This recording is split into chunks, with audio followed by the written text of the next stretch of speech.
Bienvenidos a Innovación en 5, soy Rebeca Maxice y hoy estoy con Miguel Casillas, CEO de SB Links. Acompáñenos.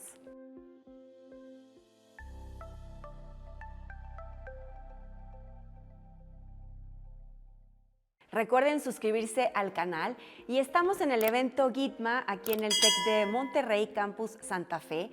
Platícanos y recuérdanos qué es SB Links. Bueno, SB Links es una compañía basada en Silicon Valley, que es una 501c3, quiere decir es una non-profit ONG, y la misión es aumentar la participación de América Latina en el ecosistema de innovación más avanzado del mundo, ¿no? Y existe porque, bueno, somos todavía una minoría, los latinos, los mexicanos que hacemos negocios allá en términos de emprendimiento tecnológico o venture capital, somos muy pocos a pesar de ser casi una cuarta parte de la población. ¿Tú unes o haces estos links entre las compañías mexicanas con las startups de Silicon Valley?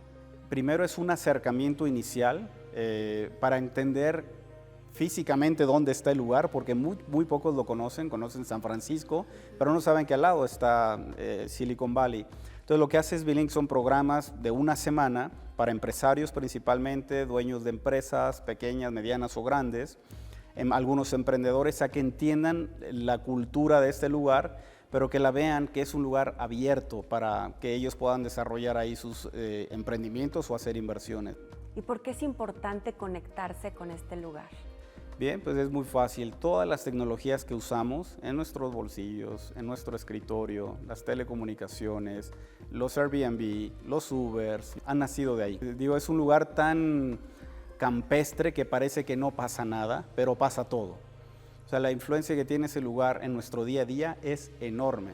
Entonces, mi objetivo es que no seamos solo consumidores, no seamos solo como consumidores, sino también ser protagonistas de lo que allá ocurre. ¿Y cómo se es protagonista? Fundando empresas o invirtiendo en ellas. Entonces, de esa manera seremos dueños o sea, no solo usaremos Uber, seremos dueños de Uber que también vende en Tailandia y en Japón y en Nueva York.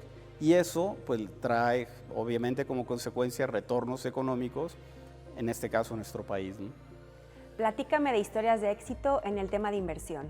Bueno, afortunadamente en buen momento haces esta pregunta porque justo el año pasado llegaron muy buenas noticias al fondo de inversión que represento, una en julio y otra en septiembre.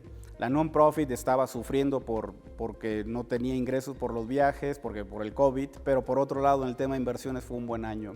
La primera historia de éxito es de una empresa de dispositivos médicos fundada por un hindú que salió a la bolsa, salió al Nasdaq. Entonces, bueno, la inversión que hicimos ya se hizo líquida, ¿no?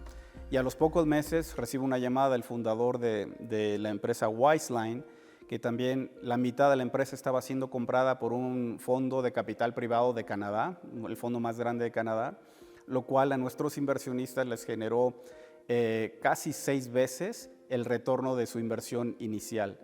Pero lo bonito de Wiseline es que la empresa está basada ya en Silicon Valley, pero su operación más fuerte está en México. Tiene más de 2,000 ingenieros aquí en México, pero la visión del fundador, es decir, en México hay talento, que su talento de tecnología él con su acceso al mundo de Silicon Valley puede vender ese talento a empresas Fortune 500, Fortune 2000.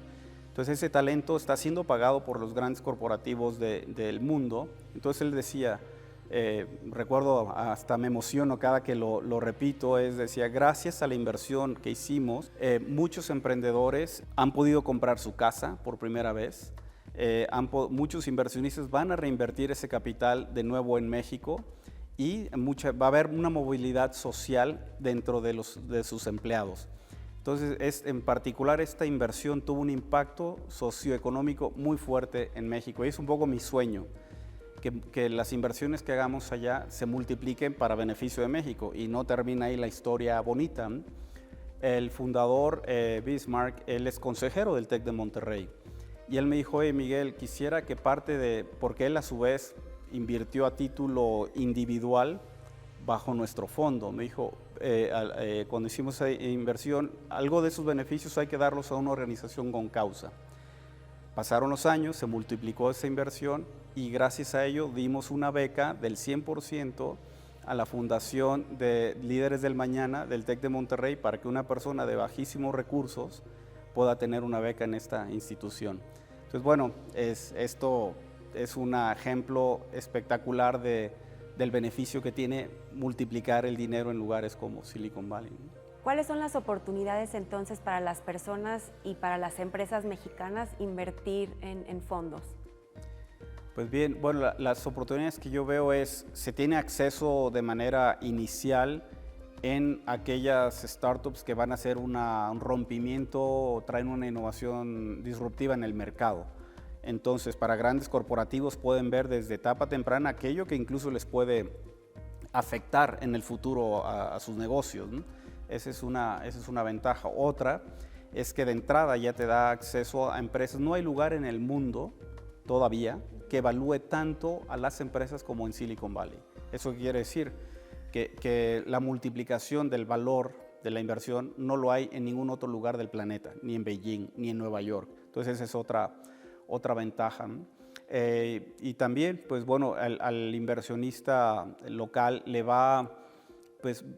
da opción, acceso a inversiones que aquí en México tal vez sería muy difícil tener acceso a ellas. Y le va a dar mucha educación en el camino, una educación que nos falta reforzar aquí en México, de saber cómo invertir en startups, saber cómo invertir en riesgo.